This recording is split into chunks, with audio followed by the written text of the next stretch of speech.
Assalamualaikum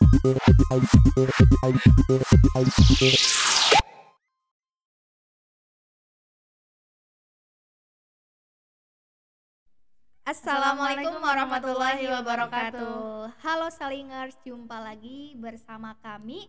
Saya Fevi, saya Fitri di Tadarus Instagram Mubadalah ID. Nah, teman-teman, kemarin kita sudah bahas ya Q&A terkait banyak hal yang kemarin masuk ya di Instagram kami, di story Instagram. Dan sekarang ini kita mau ngebahas tentang apa, Fit?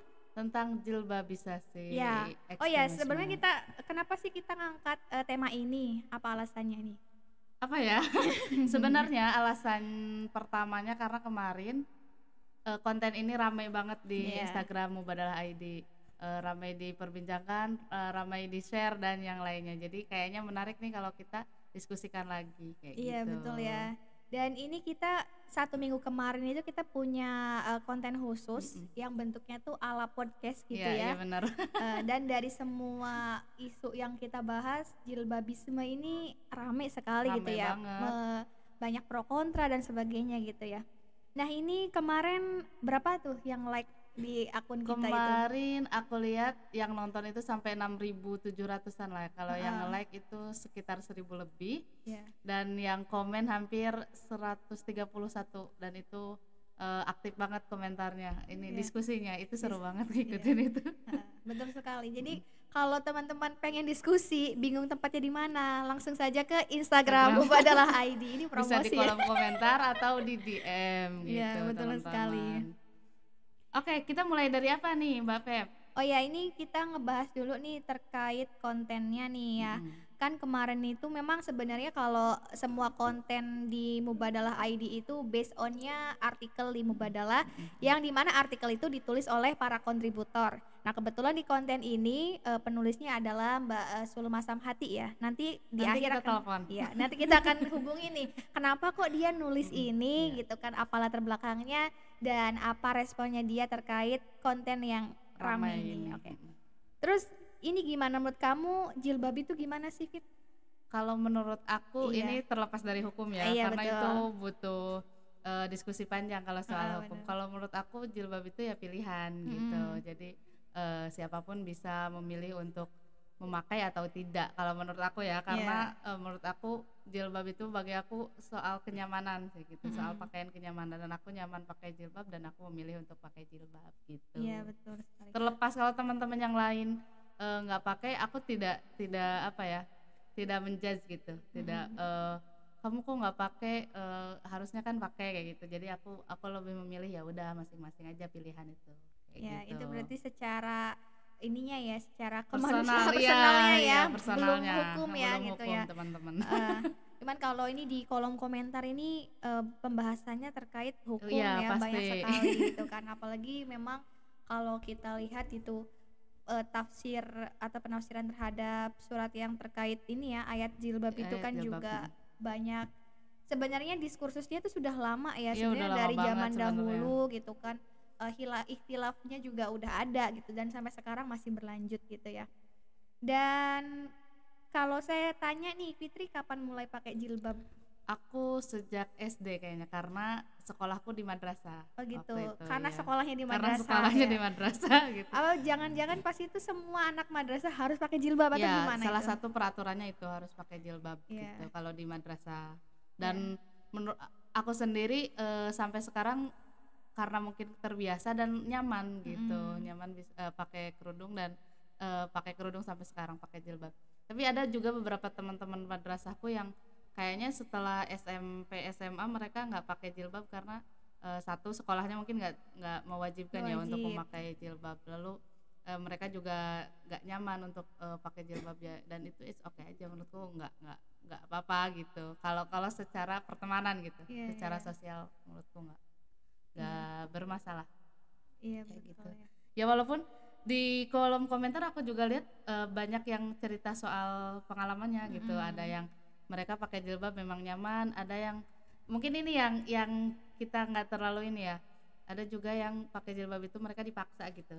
Mereka nggak mau gitu pakai jilbab, tapi karena karena orang tua kayak misalkan atau lingkungan senior dan yang lainnya, jadinya mereka pakai jilbab kayak gitu. Nah ini mungkin yang tidak kita kehendaki ya Mbak Pevi ya, memaksakan seseorang untuk melakukan sesuatu yang mereka sendiri tidak kehendaki. Oh gitu. Jadi memang sebenarnya yang dilarang itu memaksanya ya. Memaksanya sebenarnya. Kalau bahasa agama itu istilahnya ikroh. Ikroh itu memaksa sesuatu gitu kan.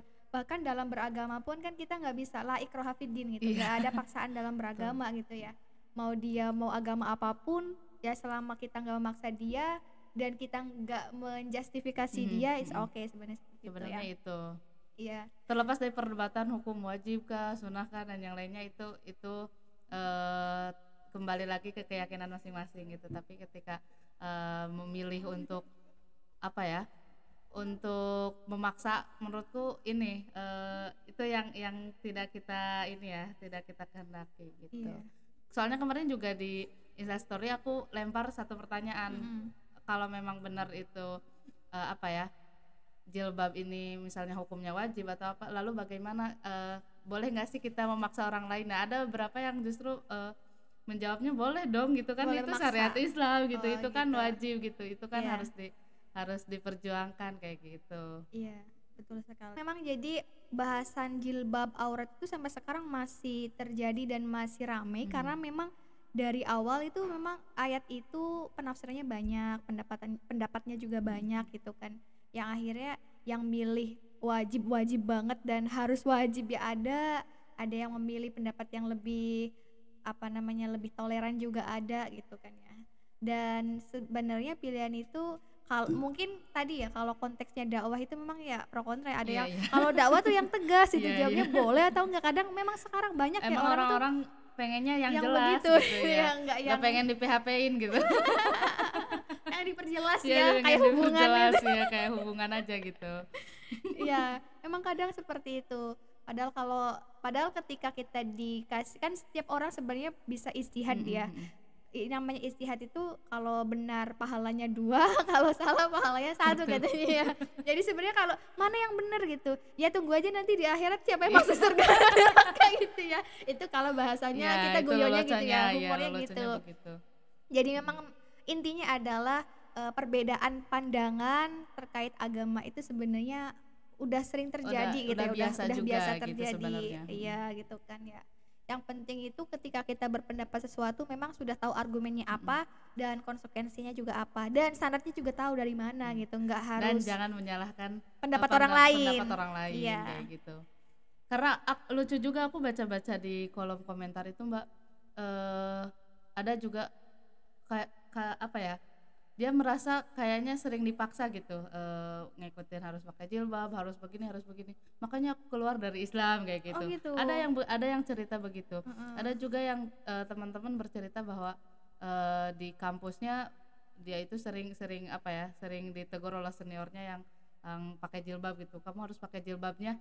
Dia juga udah pakai jilbab tapi harus pakai jilbabnya yang bentuk lebih apa kayak gitu, yang kayak kamu gitu. Yang lebih syar'i. Jadi perdebatan soal jilbab itu sebenarnya bukan berhenti dipakai atau tidaknya, tapi setelah pakai juga tetap ada pro kontranya. Kamu harus pakai jilbabnya yang begini.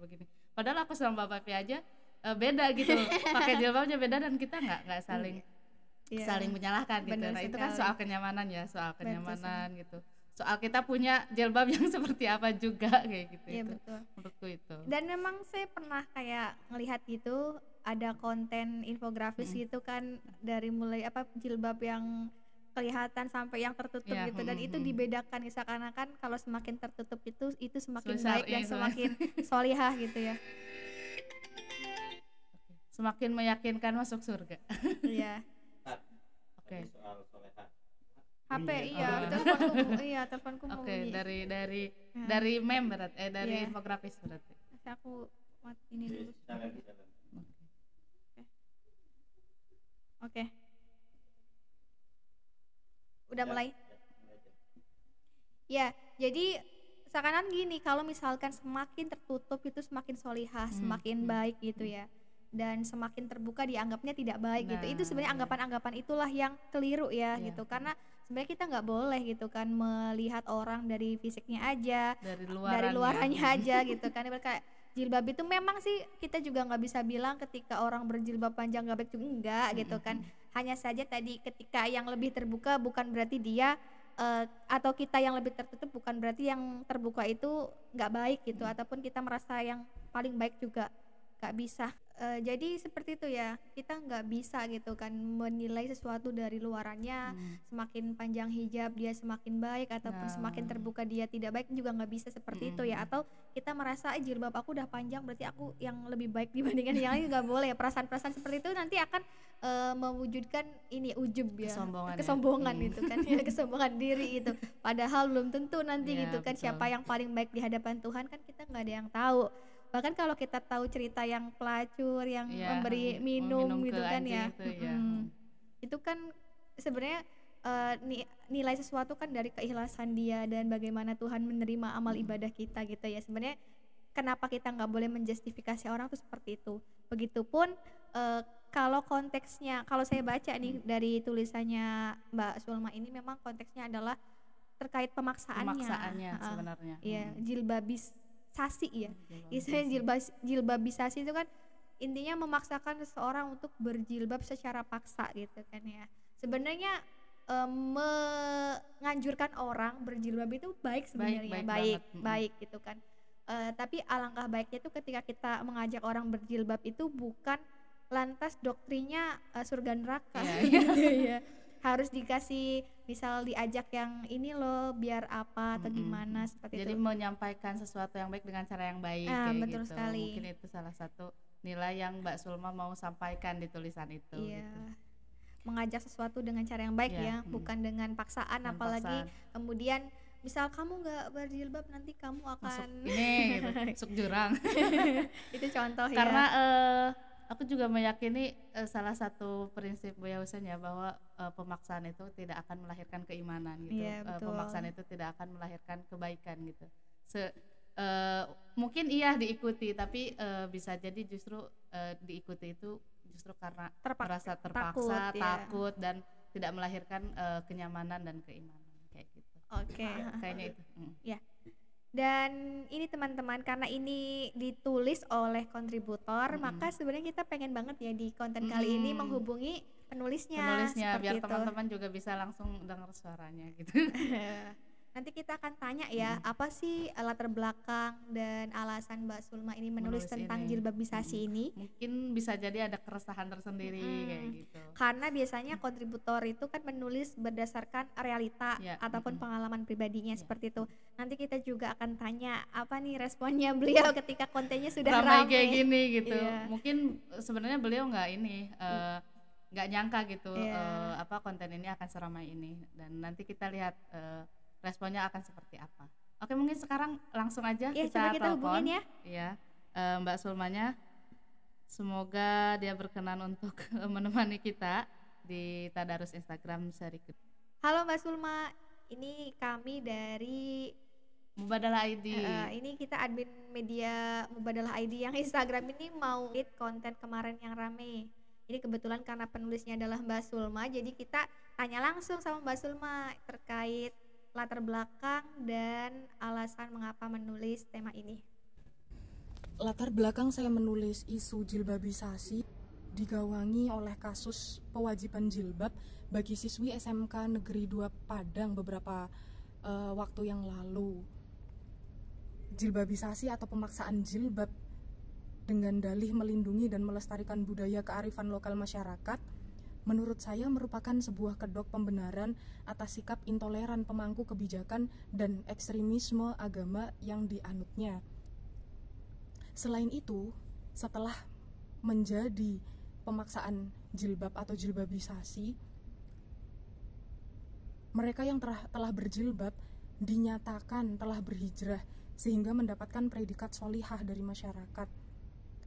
Dan fenomena ini, jilbabisasi yang kian marak, membuat jilbab membangun kastanya sendiri. Dalam praktik jilbabisasi, yang mengenakan jilbab makin panjang dinilai makin sholihah, dan berlaku juga kebalikannya.